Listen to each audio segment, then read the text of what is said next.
मित्रों, क्या आपको पता है कि महापुरुष क्यों कहते थे कि जो जागत है वो पावत है, जो सोवत है वह खोवत है? हम अक्सर अपने परिवार के बुजुर्ग लोगों से सुनते हुए आ रहे हैं कि सुबह जल्दी उठना चाहिए। वे हमें सुबह उठने के हजार फायदे गिनाते हैं। सभी बच्चों की मम्मी अपने बच्चों को स्वयं सुबह उठाती है, किंतु हमारी नई पीढ़ी तो देर रात तक जागते हैं और सुबह देर तक सोने को बड़ा ही फैशनेबल मानती है। दरअसल हमारे परिवार के लोग सुबह जल्दी उठने को लेकर जो भी बातें बताते हैं, उनके पीछे बहुत बड़ी आध्यात्मिक बातें छिपी हुई है। इतना ही नहीं, सुबह जागने को विज्ञान भी कहता है। वही विज्ञान उन्हें उनके पूर्वजों ने सिखाई थी और अब वह हमें सिखा रहे हैं। सुबह के समय का जो मुहूर्त होता है, उसे ब्रह्म मुहूर्त के नाम से जाना जाता है और इस समय हमारा दिमाग, प्रकृति के वातावरण और जो सुबह ब्रह्म मुहूर्त में उठता है, उस व्यक्ति के साथ सब कुछ बहुत ही सकारात्मक रूप से सक्रिय होता है। रोज रोज सुबह के समय पर जो भी प्रार्थना या ध्यान किया जाता है, उससे सकारात्मकता और सफलता मिलती है। मित्रों, ऐसी ही विडंबना पर एक कथा व्याप्त है। इस कथा में सिर्फ ब्रह्म मुहूर्त के रहस्य के साथ एक ऐसी ध्यान की विधि बताएंगे जिससे अगर कोई 21 दिन अपनाता है तो वह अपने सपनों को साकार कर सकते हैं। उसे ब्रह्मांड की शक्तियों की विशेष मदद मिलने लगती है। इसके साथ वह व्यक्ति अपने मन को स्थिर और बुद्धिमान बन जाता है। तो चलिए मैं आपको वह कथा सुनाता हूं। एक समय की बात है। नारद जी जब आकाश मार्ग से होते हुए जा रहे थे, तभी रास्ते में उनको इंद्र देवता मिले। वह नारद जी से पूछने लगे कि हे नारद जी, मैंने देखा है कि प्रत्येक इंसान जो सुबह के समय ब्रह्म मुहूर्त पे उठते हैं, वह बहुत सुखी रहते हैं। ऐसा क्यों है? अब नारद जी को इस बात का ज्ञान नहीं था। उन्होंने कहा कि हे इंद्रदेव, मैं तुमको तुम्हारे प्रश्न का उत्तर कल दूंगा। और वहां से सीधा पहुंचे भगवान श्री कृष्ण की नगरी वृंदावन। और वहां पहुंचकर उन्होंने देखा कि भगवान श्री कृष्ण एक पेड़ के पास खड़े होकर बांसुरी बजा रहे थे। जैसे ही नारद जी श्री कृष्ण के पास पहुंचे, श्री कृष्ण ने बांसुरी बजाना बंद कर दिया और नारद जी से बोले, हे नारद जी, आप बड़े चिंतित दिखाई पड़ रहे हैं। आपको किस बात की चिंता है? तब देवर्षि नारद जी बोले, हे भगवन, आज मैं आकाश मार्ग से होता हुआ वैकुंठ लोक की तरफ जा रहा था। तब रास्ते में मुझे देवराज इंद्र मिले। उन्होंने मुझसे पूछा कि हे नारद जी, जो लोग सुबह सुबह ब्रह्म मुहूर्त में उठते हैं, वह सभी इतने खुश क्यों रहते हैं? हे भगवन, मैं इसी प्रश्न का उत्तर आपके पास जानने के लिए आया हूं। तब भगवान श्री कृष्ण कहते हैं, हे नारद जी, वाकई मैं इंद्रदेव ने आपसे यह प्रश्न पूछकर समस्त मानव जाति का कल्याण किया है। आज कलयुग के मानव के लिए यह प्रश्न इतना महत्वपूर्ण है जैसे उसके शरीर में बसी हुई उसकी जान है। देवर्षि नारद जी, मैं आपको इस प्रश्न का उत्तर एक कथा के माध्यम से बताऊंगा। कृपा करके आप इस कथा को अंत तक जरूर सुनना, और जो भी मनुष्य इस कथा को पूरा सुन लेगा, वह कभी भी इस अवसर को अपने हाथ से जाने नहीं देगा। ब्रह्म मुहूर्त का रहस्य जानकर पूर्ण जीवन बदल जाएगा। मित्रों, तब देवर्षि नारद जी बोले, हे भगवन, आप कहिए तो सही, मैं इस कथा को पूरा सुनूंगा और समस्त लोक जगत में भी विख्यात करूंगा। तभी भगवान श्री कृष्ण कथा को सुनना प्रारंभ करते हैं। एक समय की बात है। एक नगर में लड़का रहता था। वह लड़का अच्छा था, लेकिन उसकी एक खराब आदत थी। वह देर तक सोता रहता था। सुबह उसे जगाने के लिए लाखों प्रयास किए गए थे, किंतु सबने हार मान ली थी। वह लड़का कभी 9 बजे से पहले नहीं उठता था। जब वह बालक था, तब परिवार ने सोचा कि जब यह बड़ा हो जाए तो इसकी आदत में सुधार हो जाएगा। किंतु वह लड़का जैसे जैसे बड़ा होता गया, उसकी यह आदत और भी ज्यादा गहरी होती चली गई। दुनिया इधर से उधर हो सकती थी, लेकिन वह लड़का कभी जल्दी नहीं उठ नहीं पाता था। उसके पिता उसकी इस आदत से बहुत ज्यादा परेशान रहने लगे थे।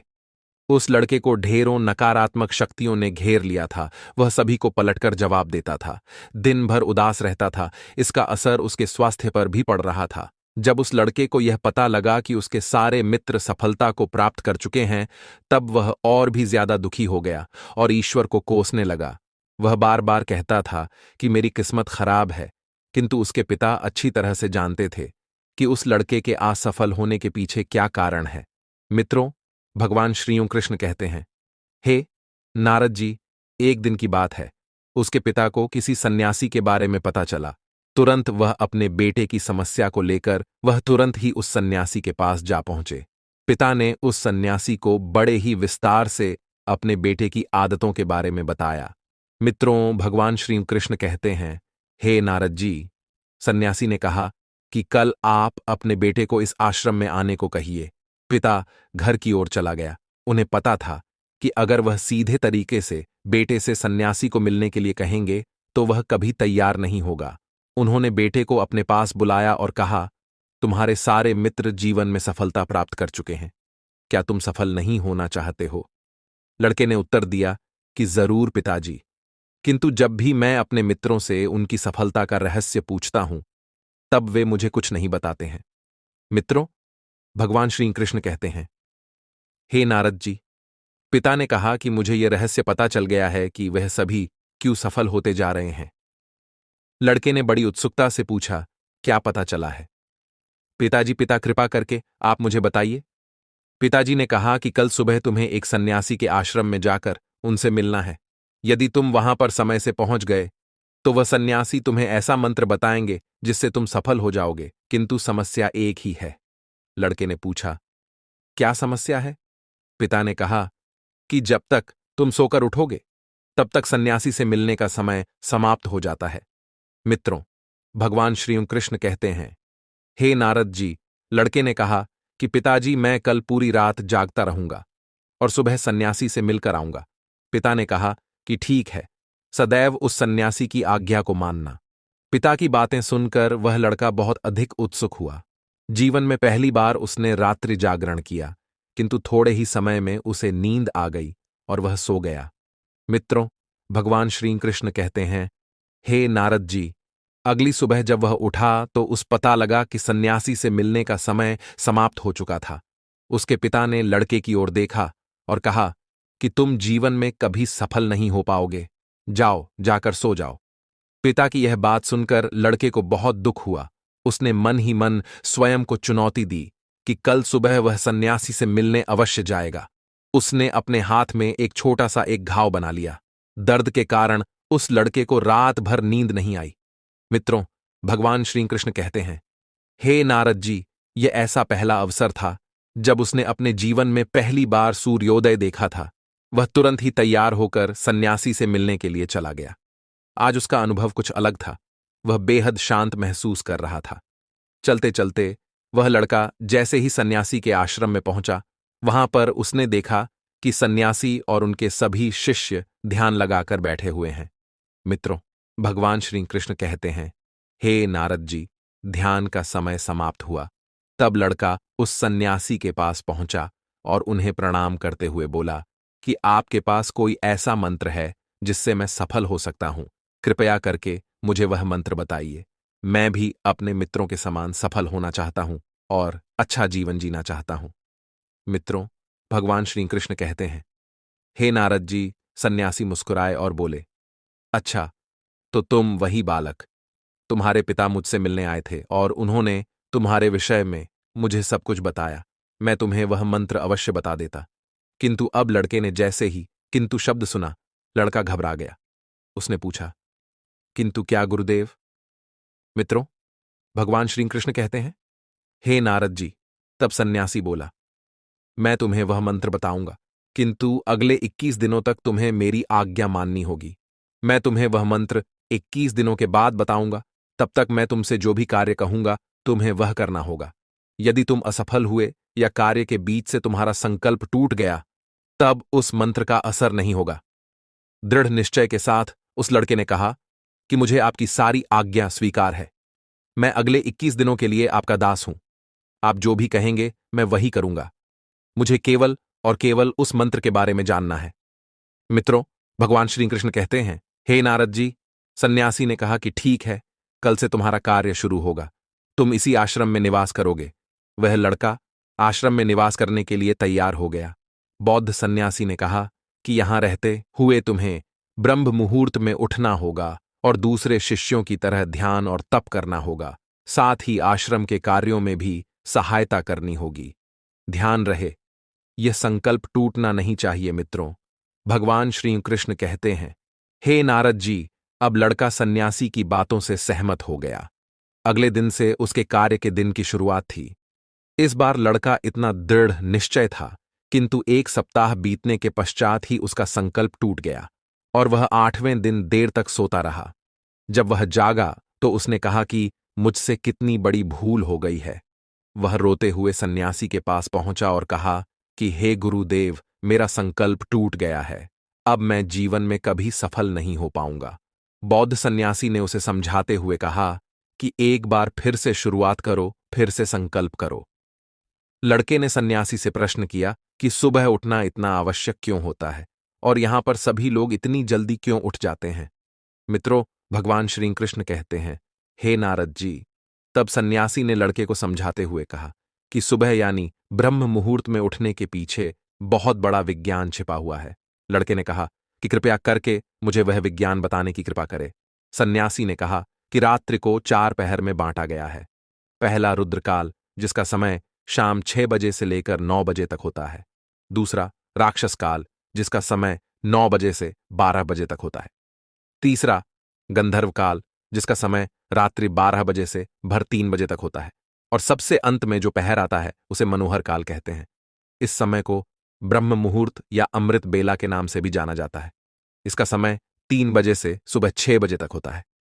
यह वह समय होता है जब पूरे संसार की नकारात्मक शक्तियां निष्क्रिय अवस्था में होती हैं और सकारात्मक शक्तियां सक्रिय होती हैं। ब्रह्म अर्थात देव मुहूर्त अर्थात समय। ब्रह्म मुहूर्त का अर्थ देवों का समय होता है। मित्रों, भगवान श्री कृष्ण कहते हैं, हे नारद जी। वह सन्यासी आगे कहते हैं, इस समय देव धरती विचरण कर रहे होते हैं और जागृत मनुष्य पर उनका बड़ा ही सकारात्मक प्रभाव पड़ता है। ब्रह्म मुहूर्त ऐसा समय होता है जिसमें मनुष्य का मस्तिष्क बिल्कुल खाली होता है। इसमें किसी प्रकार के कोई विचार नहीं होते हैं और जब इस समय व्यक्ति अपनी पुस्तक खोलकर पाठ का अध्ययन करते हैं तो उन्हें सब कुछ जल्दी जल्दी याद भी होता है और यह लंबे समय तक याद रहता है। यह ऐसा समय है जिसमें हम ज्ञान को समझने का प्रयास करते हैं। इस कारण और आश्रम के सभी शिष्य और संसार में बहुत से ज्ञानी लोग ब्रह्म मुहूर्त में ही उठ जाते हैं। प्राचीन काल में रोशनी का कोई स्रोत न होने के कारण लोग अपने दिन का समापन सूर्यास्त के साथ और आरंभ सूर्योदय के साथ करते थे। यह एक तरीका है जिससे मानव जीवन प्रकृति के साथ तालमेल बनाकर चलता है। मित्रों, भगवान श्री कृष्ण कहते हैं, हे नारद जी। उस लड़के ने कहा कि ठीक है, मैं कल से अपना संकल्प फिर से शुरू करता हूं, किंतु ब्रह्म मुहूर्त में उठकर मुझे क्या क्या करना चाहिए। तब उस सन्यासी ने कहा कि ठीक है, मैं तुम्हें बताता हूं कि ब्रह्म मुहूर्त में क्या और कैसे करना चाहिए। सबसे पहले उठकर धरती पर पांव रखने से पहले धरती माता को प्रणाम करना चाहिए। मित्रों, भगवान श्री कृष्ण कहते हैं, हे नारद जी। वह सन्यासी आगे कहता है, अपनी हथेलियों की ओर देखो और ईश्वर को धन्यवाद दो कि उन्होंने तुम्हें आज का सूर्योदय देखने का अवसर दिया। इसके बाद नित्य कर्म और स्नान करने से शरीर ही नहीं बल्कि मन की शुद्धता भी बढ़ती है। स्नान करने के पश्चात ध्यान की प्रक्रिया होती है। ब्रह्म मुहूर्त की ध्यान प्रक्रिया की अवधि 21 दिन तक होती है। इस विधि का उपयोग तब किया जाता है जब आप अपनी कोई मनोकामना की पूर्ति चाहते हैं। यह ऐसा समय होता है जब व्यक्ति अपने आज्ञा चक्र को सक्रिय करने पर काम करते हैं। मित्रों, भगवान श्री कृष्ण कहते हैं, हे नारद जी। वह सन्यासी आगे कहता है, आज्ञा चक्र दोनों भव के बीच होता है। यह संकल्प का स्थान भी कहा जाता है। अगर इस चक्र पर केंद्रित किया जाए और अपनी मनोकामना को बार बार दोहराया जाए तो मात्र 21 दिनों के भीतर वह पूर्ण हो जाती है। अगर आपके मन में कोई अधूरी मनोकामना है और आप उसे पूरी करना चाहते हैं, तब सबसे पहले उस मनोकामना का स्पष्टीकरण कर लें। आपको क्या चाहिए यह निर्णय अवश्य कर ले। इसके बाद ध्यान की विधि को शुरू करें। ब्रह्म मुहूर्त में स्नान के बाद एक ऐसा स्थान चुनें जहां पर वायु का प्रवेश हो। ध्यान में शुद्ध प्राण वायु का होना आवश्यक होता है। ज्ञान की मुद्रा में रीढ़ की हड्डी सीधी होनी चाहिए, साथ ही गर्दन भी सीधी होनी चाहिए। सुखासन की अवस्था में दोनों हाथों को घुटनों पर रखकर आंखें बंद करके बैठ जाए। हाथ की मुट्ठ को बंद कर लें और 2-3 मिनट तक बिल्कुल शांत हो जाए। जब आपका शरीर स्थिर हो जाए और श्वास भी शांत हो जाए, तब उसके बाद अपना सारा ध्यान आज्ञा चक्र पर लगाएं। इस दौरान लंबी गहरी सांस लें और सांस को रोक कर रखें। इस समय आप अपनी इच्छा को मन ही मन दोहराएं। अपने मन की आंखों से इष्ट देव और देवी देवताओं गुरुओं का चिंतन करें। मित्रों, भगवान श्री कृष्ण कहते हैं, हे नारद जी, उस सन्यासी ने कहा, जब सांस को रोकना कठिन हो जाए तब धीरे धीरे सांस को बाहर की ओर छोड़े। सांसों को नाक से भरे और मुख से छोड़े। इस प्रक्रिया 3 को 4 बार प्रतिदिन दोहराना है। ऐसा प्रतिदिन करने से आपकी जो मनोकामना है वह अवचेतन मन तक अवश्य पहुंच जाएगी और इच्छा पूर्ति जल्दी होगी। आज्ञा चक्र सक्रिय होता है और हमारी आज्ञा को पूरा करता है। सांस को रोककर रखने के दौरान शरीर में आपातकाल स्थिति हो जाती है, जिससे कि आप बेकार की बातें सोचने और विचार करने से बचते हैं। इससे मन की एकाग्रता बढ़ती है, तब इच्छाएं अवचेतना पहुंचाती हैं। ब्रह्म मुहूर्त के समय पर ईश्वर की विशेष कृपा होती है और कोई भी व्यक्ति को जब अपनी मनोकामना को इस समय दोहराता है तो उसकी इच्छा है जल्द से जल्द पूरी होती है। मित्रों, भगवान श्री कृष्ण कहते हैं, हे नारद जी, इस प्रकार सन्यासी ने उस लड़के को ब्रह्म मुहूर्त का महत्व बताया। अगले 21 दिनों तक उस लड़के ने बड़े ही मन के साथ इस प्रक्रिया को अपनाया। अब वह बहुत ही ज्यादा अनुशासित और शांत स्वभाव का व्यक्ति बन चुका था। उस लड़के ने जैसे ही अपना संकल्प का पूरा कर लिया, उसके पश्चात वह व्यक्ति बड़े ही प्रसन्न भाव से सन्यासी के पास पहुंचा और कहा, हे गुरुदेव, मैंने 21 दिनों का संकल्प पूरा कर लिया है। अब कृपया करके मुझे सफल होने का मंत्र बताइए। तब उस सन्यासी ने मुस्कुराते हुए कहा कि पिछले 21 दिन से जो अभ्यास तुम करते हुए आ रहे हो, वही तुम्हारी सफलता का मंत्र है। जो व्यक्ति ब्रह्म मुहूर्त में उठकर ध्यान प्रक्रिया को सही से करते हैं, वह जीवन में कभी असफल नहीं हो सकते। तुम्हें ब्रह्म मुहूर्त का रहस्य पता चल चुका है। अब इस जीवन पर्यंत करो, तुम्हें जीवन के लक्ष्य और सफलता दोनों प्राप्त होंगे। उस व्यक्ति ने सन्यासी को धन्यवाद दिया और ब्रह्म मुहूर्त के नियमों का पालन जीवन पर्यंत तक करने का वादा भी किया। अब मित्रों, भगवान श्री कृष्ण कहते हैं, हे नारद जी, अब तो आपको पता चल गया होगा कि ब्रह्म मुहूर्त क्या होता है। तब नाराज बोले, हे प्रभु, अब मुझे ब्रह्म मुहूर्त का संपूर्ण ज्ञान हो गया है। इतना कहकर नारद जी ने भगवान श्री कृष्ण को धन्यवाद दिया और इंद्रदेव के पास जाकर उन्हें ब्रह्म ज्ञान का संपूर्ण ज्ञान दिया। मित्रों, आप सभी भी अगर अपने जीवन में हमारी प्राचीन परंपरा को अपनाओगे तो निश्चय ही आपके जीवन में बहुत ही जल्द सब कुछ बदल जाएगा।